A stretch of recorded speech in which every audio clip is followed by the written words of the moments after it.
पैर और चप्पल। बीरबल बहुत नेक दिल इंसान थे। वह सेदव दान करते रहते थे, और इतना ही नहीं, बादशाह से मिलने वाले इनाम को भी ज्यादातर गरीबों और दीन दुखियों में बांट देते थे। परंतु इसके बावजूद भी उनके पास धन की कोई कमी न थी।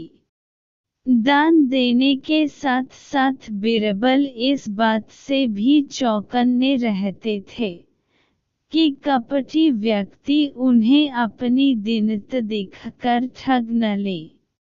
ऐसे ही अकबर बादशाह ने दरबारियों के साथ मिलकर एक योजना बनाई कि देखें कि सच्चे दीन दुखियों की पहचान बीरबल को हो पाती है या नहीं।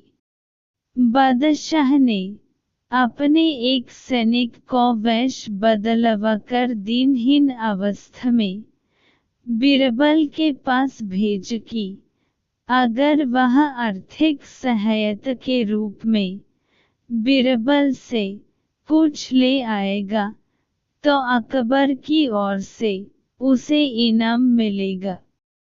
एक दिन जब बीरबल पूजा पाठ करके मंदिर से आ रहे थे तो भेष बदले हुए सैनिक ने बीरबल के सामने आकर कहा, हुजूर दीवान, मैं और मेरे 8 छोटे बच्चे हैं जो 8 दिनों से भूखे हैं।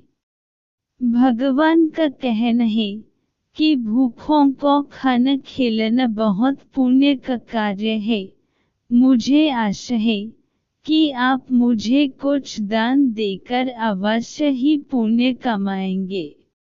बीरबल ने उस आदमी को सिर से पांव तक देखा और एक क्षण में ही पहचान लिया कि वह ऐसा नहीं है जैसा वह दिखावा कर रहा है।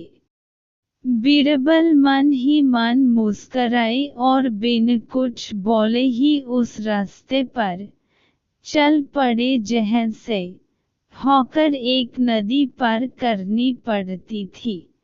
वह व्यक्ति भी बीरबल के पीछे पीछे चलता रहा।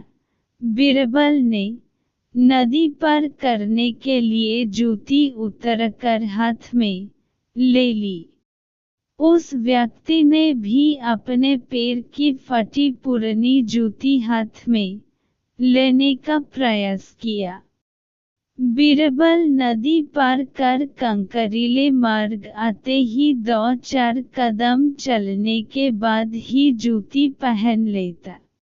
बीरबल यह बात भी गौर कर चुके थे कि नदी पार करते समय उसके पैर धुलने के कारण वह व्यक्ति और भी साफ सुथरा, चिकना, मुलायम गौरी चमड़ी का दिखने लगा था।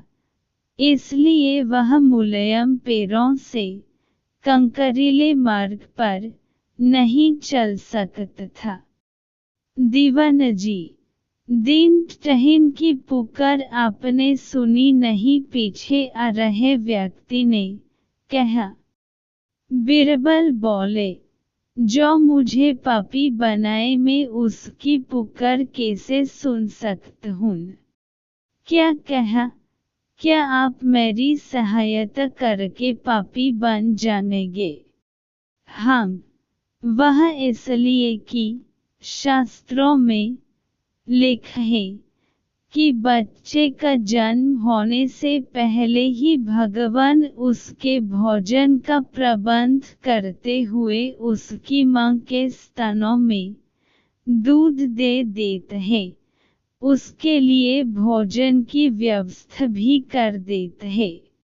यह भी कहा जाता है कि भगवान इंसान को भूख उठता है पर भूख सुलता नहीं है।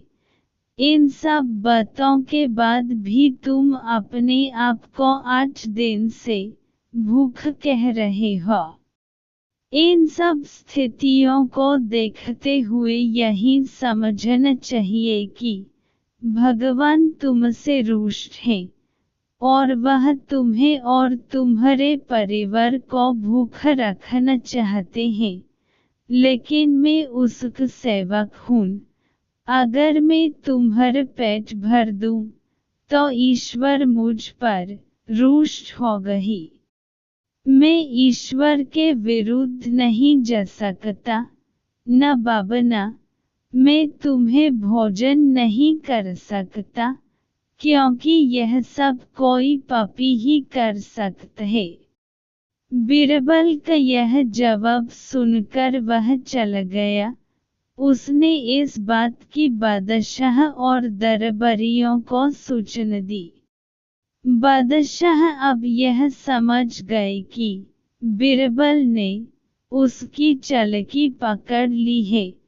अगले दिन बादशाह ने बीरबल से पूछा, बीरबल तुम्हारे धर्म कर्म की बड़ी चर्चा है, पर तुमने कल एक भूखे को निराश ही लौट दिया, क्यों?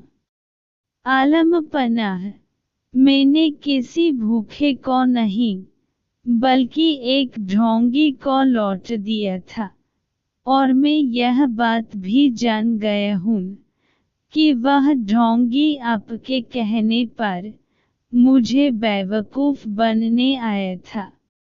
अकबर ने कहा, बीरबल, तुमने कैसे जान कि यह वाकई भूख न होकर ढोंगी है? उसके पैरों और पैरों की चप्पल देखकर यह सच है कि उसने अच्छा भेष बनाया था, मगर उसके पैरों की चप्पल कीमती थी। बीरबल ने आगे कहा, मन की चप्पल उसे भीख में मिल सकती थी, पर उसके कोमल मुलायम पैर तो भीख में नहीं मिले थे, इसलिए कंकड़ की गड़न सहन न कर सके।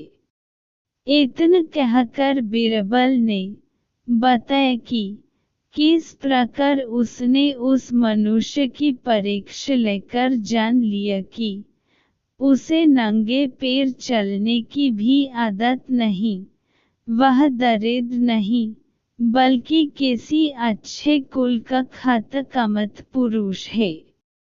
बादशाह बोले, क्यों न हो, वह मेरा खास सैनिक है। फिर बहुत प्रसन्न होकर बोले, सचमुच बीरबल, बदौलत तुमसे बहुत खुश हुए। तुम्हें धोखा देना आसान काम नहीं है। बादशाह के साथ साजिश में शामिल हुए सभी दरबारियों के चेहरे बुझ गए।